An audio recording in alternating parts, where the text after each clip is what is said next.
Hey guys, welcome to the next episode of the TR6 engine rebuild. This is how I stored it for the last few days while the parts arrive. And surprise! We have parts! It's Christmas! So let's go through them and see what we have.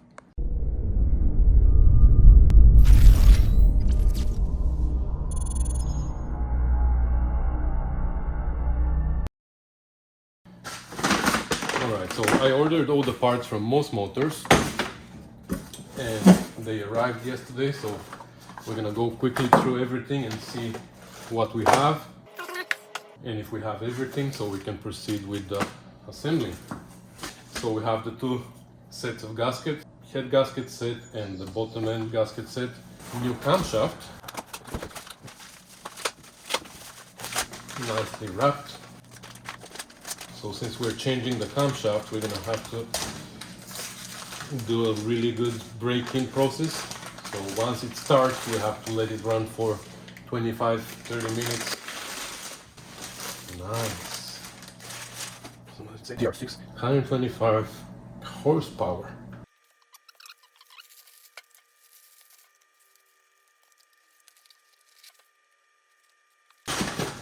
Oh, and we also have the rocker shaft here, brand new. Okay, let's see what else we have here. Connecting rod bearings, 020. Main bearings, 020, correct. Just making sure that we have everything correct that we need. Crank sprocket, double row, correct. Thermostat, 180 degrees. This is the cam sprocket, double row, correct. Timing chain, double row. Just double checking because the early engines, the TR250 and I think the 69 TR6 came with single row sprockets and chain. Here we have our piston rings, seal for the oil canister, nice core plug set. It's not freeze plug, it's core plug. This valve was damaged on the engine, so we got another one, heater valve.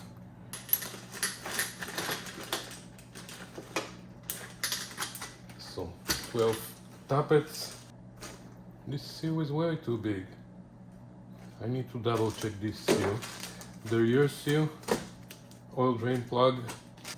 I ordered the bolts for the main bearing cups, pilot bushing for the flywheel because it was missing, tensioner, the spring for the oil pressure relief valve, shims for the crank sprocket, two sizes just in case, oil thrower, locked up for the cam sprocket.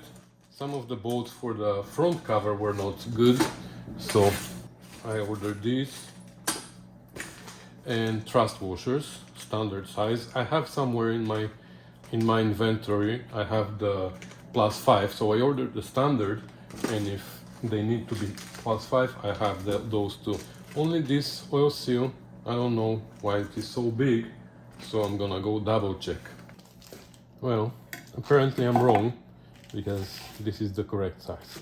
So we have everything correct. In this case, we can take the engine now, all the covers and everything, clean them up, and eventually paint them as well. We're not gonna assemble it rusty, right? So I didn't mention, but I took the head to the machine shop already. I also got from the boxes the seats for the valves. So that's in the machine shop. It's gonna take a week or so we can start cleaning up the engine and prepping everything else in the meantime. So what I'd like to do is what I'm gonna do first is I'm gonna take the block, we're gonna clean it up, we're gonna remove the core plugs, and we're gonna paint it together with all the covers and everything. And then we're gonna let it dry, and while it's drying, I'm gonna start assembling everything else. So I don't think I'm gonna hold you here for that, because I want to keep this series as short as possible and strictly dedicated to the engine rebuilding. So processes like cleaning and painting I'm not gonna show, just so we can go quicker through the main processes here. All right, a little bit later, and I have lots of parts here cleaned up and de-rusted. This one even started flush rusting again. It's unbelievable. So I wire wheeled them, I rust converted them. These, for example, were still in rust converter. And then these ones I washed after the rust converter. And here's the block, which is rust converted as well. And tomorrow probably we're gonna wash it and we're gonna paint it. But before we paint it, I have to remove the freeze plugs from here, the core plugs actually. I keep calling them freeze plugs, which they are not. They're called core plugs. And we're gonna remove them all and we're gonna clean the water jacket.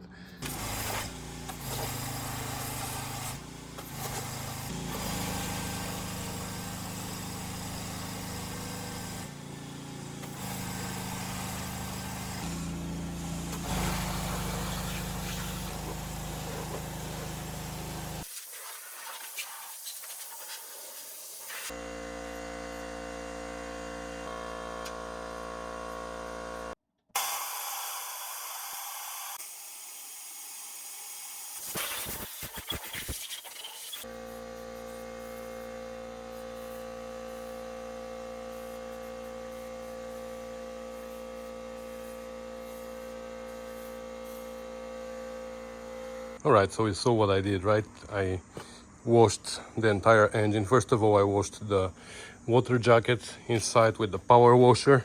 There was lots of debris in the beginning. Then I washed the entire engine because we rust converted it, so now we got rid of the rust converter.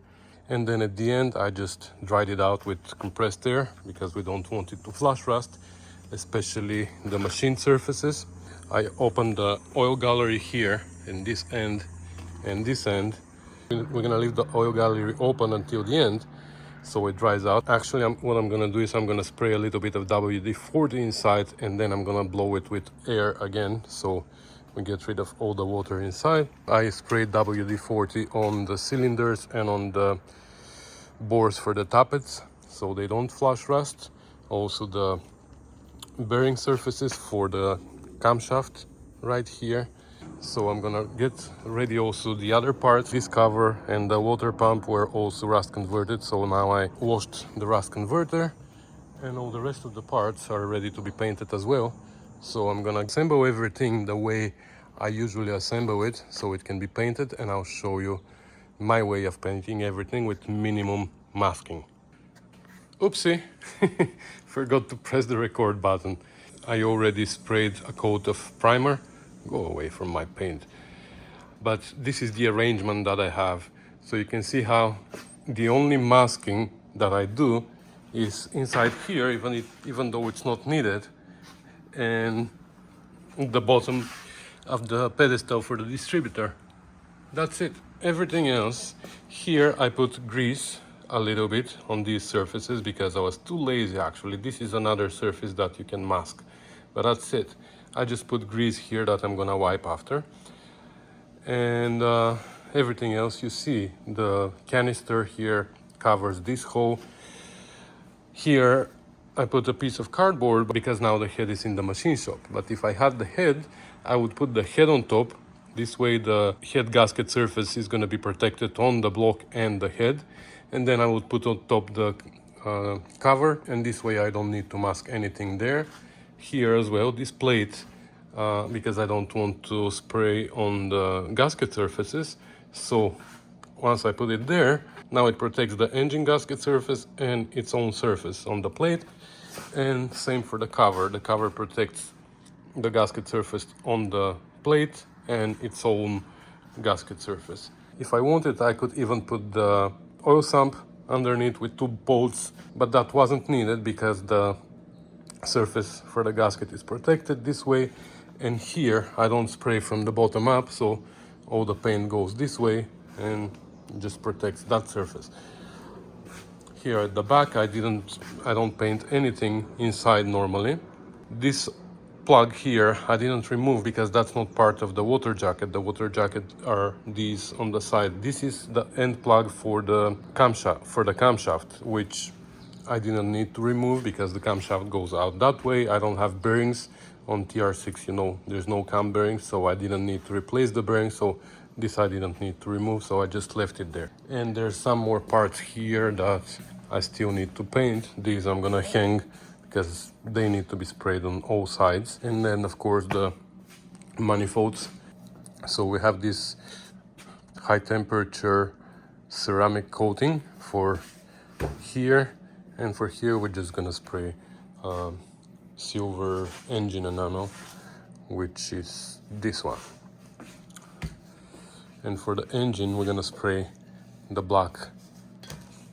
That's gonna be for the engine.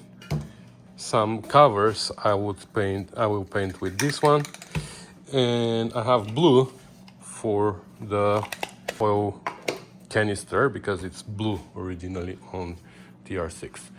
So anyways, I'm gonna spray another coat now, and then we're gonna start with the black and silver, etc, etc. So you see the block is now painted. I left the cover, like the parts that are gonna be different color, of course I didn't paint. There's a little bit of overspray on them, but we're gonna cover it now with silver or whatever color they're gonna be. So I'm gonna leave the block, it's done. I'm just gonna take the two covers now and I'm gonna put them on the table there. We're gonna spray them with everything else. Sprayed also these parts here. You see? I made a long chain. This manifold is already sprayed, so that pulley I decided to paint silver as well. It's a little bit chewed, but it is what it is. And I'm gonna bring the other two covers and we're gonna spray those. And then there's gonna be only the exhaust manifold. We're gonna have to use the ceramic paint for that. Okay, everything is painted. I took off these covers from here. I'll show you they're painted. Unfortunately, my blue paint is too old and it's dried out. The nozzle dried out. I tried to spray air inside, but no. There is paint inside, but it's dried out. Actually, there's a way to unblock this by blowing compressed air inside, but it didn't work for me. So it's obviously way too old. Anyways, our oil canister is gonna be black. So here are the covers, the intake manifold, that pulley, and I painted also the water pump, but first I painted the pulley silver because I like it to be silver, and then I kind of wrapped it in paper and I sprayed the pump black. And last but not least, the exhaust manifold is sprayed with the ceramic paint. This needs to be baked to certain degrees for a certain amount of time, but also you can just mount it on the engine and run it for whatever time. So we're gonna be running this engine for 25 minutes to half an hour on the first start. So we're gonna just put the manifold there and it's gonna bake on the engine. If I put this in my kitchen oven, my girlfriend's gonna kill me, so not doing that. Anyways, everything is painted, so I'm gonna try to push everything to the side, and then we're gonna start preparing these parts here for assembling the engine. All the painted parts are now here, and I can start cleaning up here and dealing with these other parts until the block dries nicely, so we can prepare it for assembling. So let's prepare these parts. So first of all, I'm gonna take out my hardware because all the hardware is here inside sitting in the vaporust. Actually, I have two groups of hardware. So this is the external hardware and this is more or less the internal hardware, whatever. So I'm gonna take everything out of the evaporust. The evaporust not only removes the rust, but also adds a coating to the metal that prevents it from rusting in the future, or at least slows down the rusting process. So that's why I wanted to put them in evaporust. They've been sitting for about 24 hours now, so I'm gonna take them out, dry them, and then we're gonna transfer all the rockers and springs and everything from this rocker shaft to the new rocker shaft. But we will see. Let me take out the hardware first. Okay, so the hardware, some of it I needed to clean still on the wire wheel, like some bolts were still rusty, and these foot bolts were still rusty. I don't know why the vapor rust didn't work. Also, where there was paint on the heads of the bolts, there was no, it didn't work, of course, and didn't remove the paint. So anyways, I went on the wire wheel and I cleaned up a little bit of it. So now I'm gonna go on the lathe and I'm gonna spin these, because you see some of them how they're rusted here, and that's the reason why the head doesn't want to go up and down, and we're having troubles removing it. So I'm gonna clean them up. That's gonna be for the next guy who's gonna take it apart. But also for me to assemble it, it's gonna be nice to slide it up and down.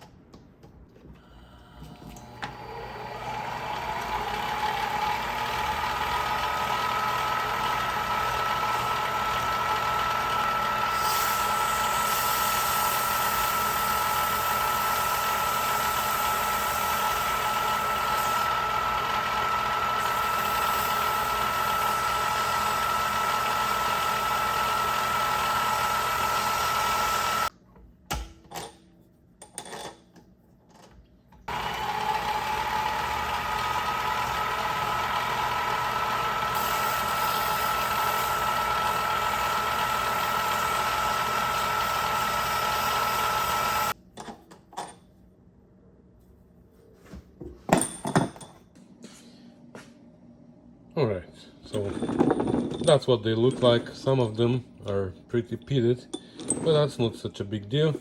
As long as the head slides nicely down, it's gonna be fine. We're gonna lubricate them also when we are putting the head on. One, for the head to slide down easy, and second, so they don't rust. Because if they're super dry, I don't know how moisture gets there, but they get rusted. So we're gonna lubricate them so they stay nice and shiny, and whenever somebody else needs to take the head off, it's gonna be much easier than what we experienced here. Okay, so next let's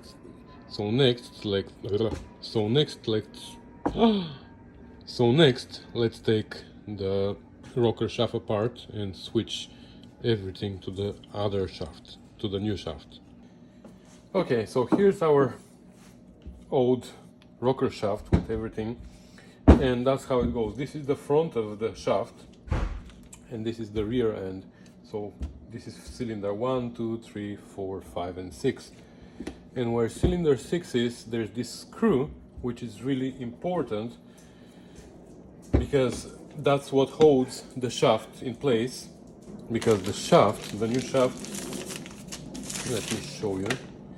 So the shaft is actually hollow inside, and it has these little holes right where the rockers go, and that's how oil gets delivered to each and every rocker so it can slide nicely.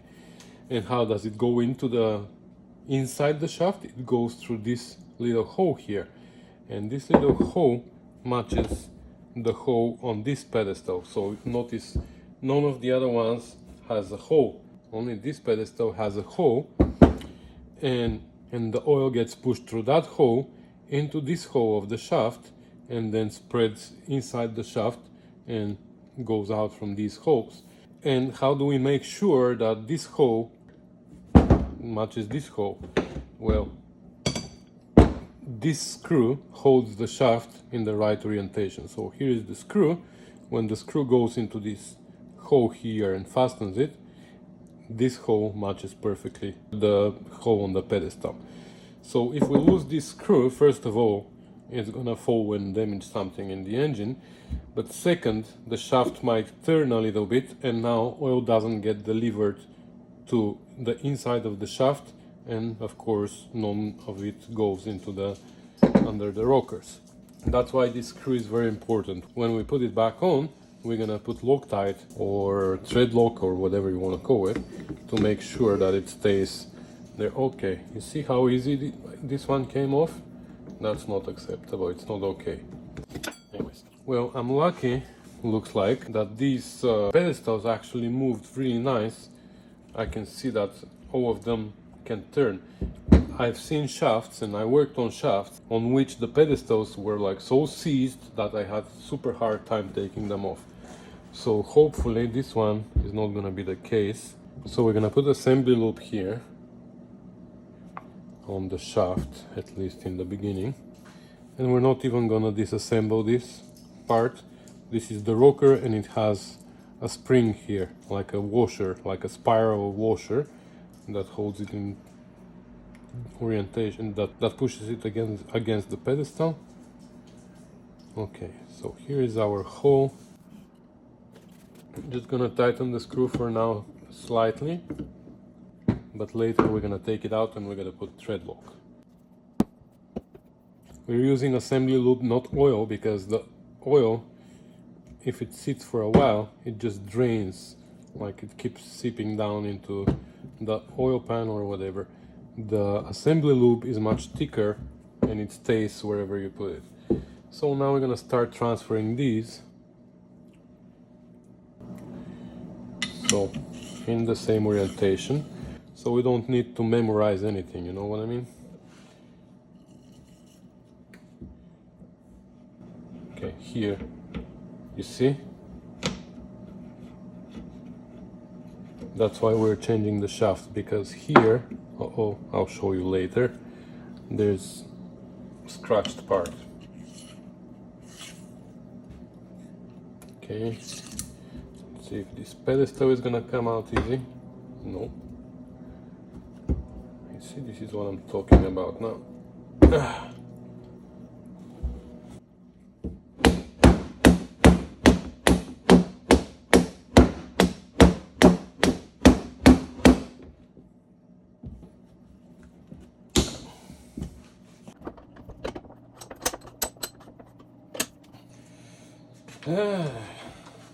So it's not as easy as I thought it was gonna be.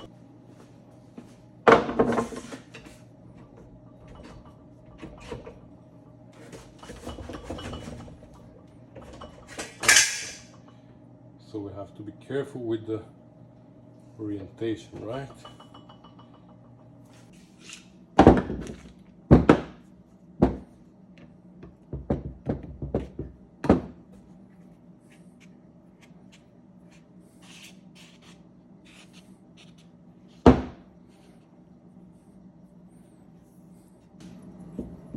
Taking them from the other shaft and just putting them here in the same orientation. Okay, and this last one we can remove from this side, because we need to remove this cotter pin anyways. Like, all of them came very easy here, but then here at the end I had the same trouble as the first one. All of the pedestals, so this one is double. I'd like to take a shortcut with it.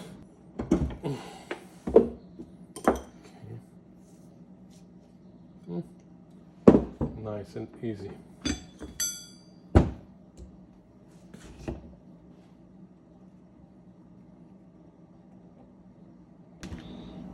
Okay, so oops, where are you going, guys?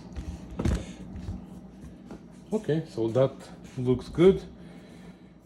All the rockers, you have to know that they are left and right. You see this one and this one, they are like pointing to each other, and all of them are like that for each cylinders. I checked them before, and they all have nice faces here. They're not damaged, because if they have a small damage here, then they should be changed. They just have a little bit of like shinier area where they're not damaged, so that's why we kept them. And that's it. So now let's look at the old shaft and let me show you why we changed it. So you see here where the hole is, so here where the hole is exactly where a rocker was sliding back and forth, and you see, you can even hear. That should be nice and polished, like here. You see, you can, here we have a ridge. this is close to the rear end where the oil comes from, right? The oil comes from this hole.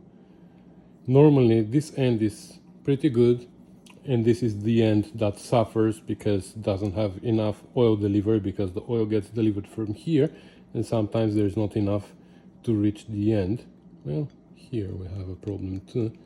So yeah, this shaft is done. I'm glad that we got a new one.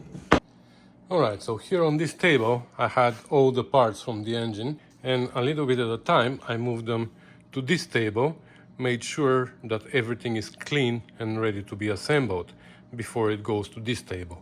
So what I have left here is the crankshaft, which is pretty much ready to go. We just need to blow through the oil passages. I'll show you when the time comes. And the connecting rod with the pistons. Everything else here is ready to go. So we have a box of discarded parts. We have new ones. We have the clutch and the clutch plate and everything here. In this box we have the oil pump, the caps for the journals, and some other hardware, the drive gear for the distributor, the oil pressure switch, the keeper for the camshaft, and everything. The fuel pump and the distributor I cleaned a little bit, but that's something that can be cleaned later. They can be taken off the engine and cleaned and painted and whatever. The two carbs, they're still in bags the way they came to me, so I'm hoping that they're gonna run, because I'm a little bit worried about the carbs, because if they don't run well, once we start the engine, we need it to keep going for 30 minutes to break in the camshaft, the new camshaft. I have no idea if they run well or not, so hopefully when it starts, it's not gonna start flooding, for example, or start overflowing the bowl. Yeah, I cleaned also these parts here. The sealing block, well, I can clean it a little bit more actually. I didn't pay attention to that, so we're gonna leave this here. But these parts here are ready to go. And those parts there are ready to go. So tomorrow we're gonna take the rings off of these pistons. We're gonna take the new piston rings, we're gonna fit them into the cylinders, make sure that we have correct gap. Then we're gonna put them on the pistons and we're gonna start assembling the whole engine. So that's exciting. Alright, it's another day and all the parts are now dry. I moved them to the table there, and it's time to prep the block for the assembling, which means we're gonna deglaze the cylinders with this cylinder hone, and with lots of WD-40 inside, because right now they're super smooth and that's not super good. We're gonna try to make some cross hatching, but again, we're not gonna run it for too long, so we don't remove any material. It's gonna be only the surface. So let me show you what they look like inside now.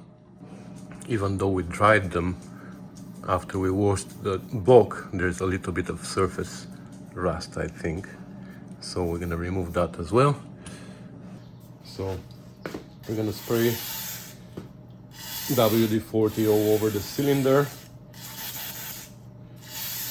We don't want to run it dry. We're gonna spray WD-40 on our stones.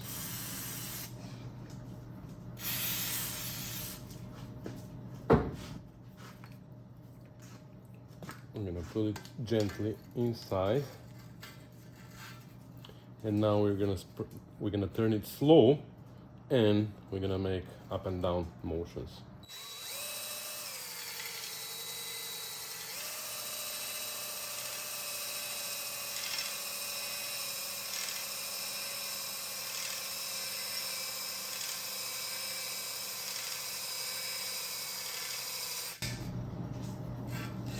Let's see, that should be enough. That's it. See, it is. Maybe I have to turn it slower and go up and down faster, because we want to have these scratches. We want to have a little bit more of a diagonal pattern.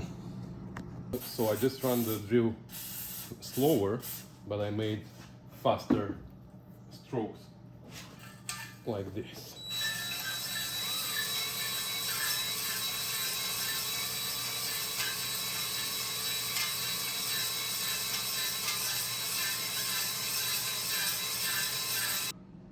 Okay, I think we are all good now. They all have nice crosshatch, and we are ready to move to the next step, which is to chase all the threads. So I'm gonna start with these for the head studs.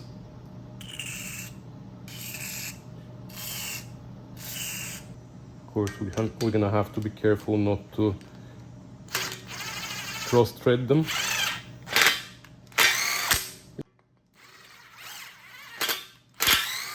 Just to clean them up so we can put the studs easily.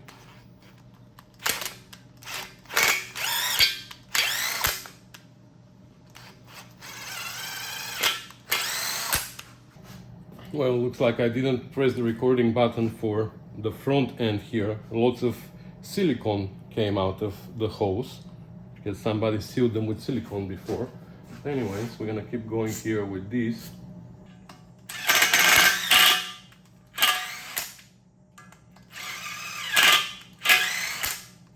You see, that's what I'm talking about. The front ones, all of them pulled out silicone.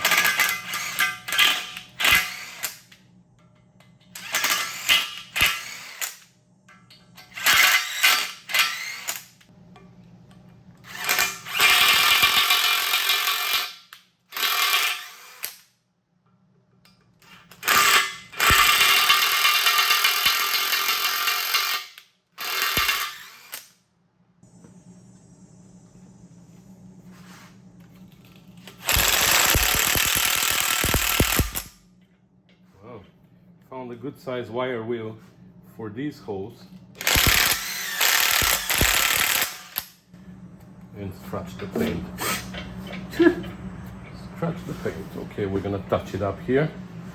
I should have done that earlier, you see.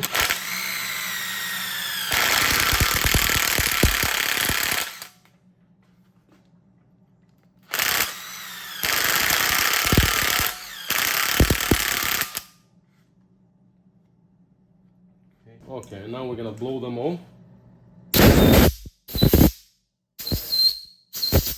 rid of all shavings and stuff. Later, of course, we're gonna blow the entire engine before we start assembling it. We're gonna blow everywhere. We're gonna make sure that it's clean, all oil passages and stuff. For now, just the threaded hose. Next, we're gonna open our piston rings and we're gonna measure the gaps in the cylinders. So we have first and second, and we're gonna dedicate rings to cylinders. So once we put them together, they become one and we can't split them anymore. So that's our first. That's gonna be our second one. And we're gonna look at the profile here to see what the difference is.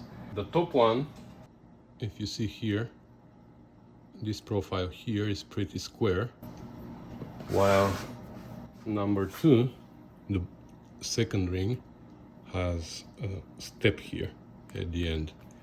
And they should have marks somewhere. Yes, right here. I hope you can see it. There's a dot. So the dot goes on top. So number two, the step is at the bottom.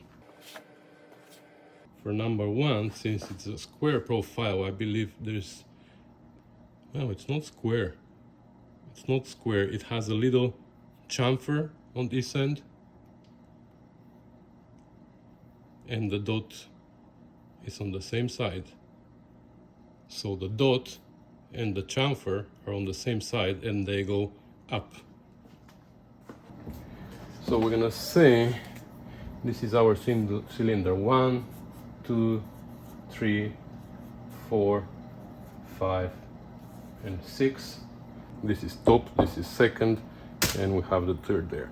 So we're gonna start measuring them in the cylinders now. Okay, we're gonna take our first ring for the first cylinder. I'm gonna put it in the bore. We're gonna take a piston, which I already cleaned, and we're gonna push it down somewhere there. And now we know that it is perfectly horizontal. So now we have to measure this gap here. So we're looking for a gap of between 17 and 12 thou. So I'm gonna try with 17 first. And it's pretty tight, so 16. Okay. 16 is good. Or maybe still tight. Yeah, 15 is too loose. 17 is too tight. So 16 is perfect. Okay, we're gonna write down that like this. So we want to write it down for each and every one, because if we have some that is too loose and another one that is too tight, we might be able to switch them and fit them into a different cylinder. For now, we're gonna dedicate this to number 1, and let's take our second one. It's upside down. Doesn't really matter, but for this test, but still. Okay. Okay, this one looks like 17. Yeah, here 17 is fitting pretty well. So this one is 17. So it turns out that all the top rings are 16 thou, have 16 thou gap, and all the second rings have 17 thousandths gap, which is perfect because we're looking for a gap between 12 and 17.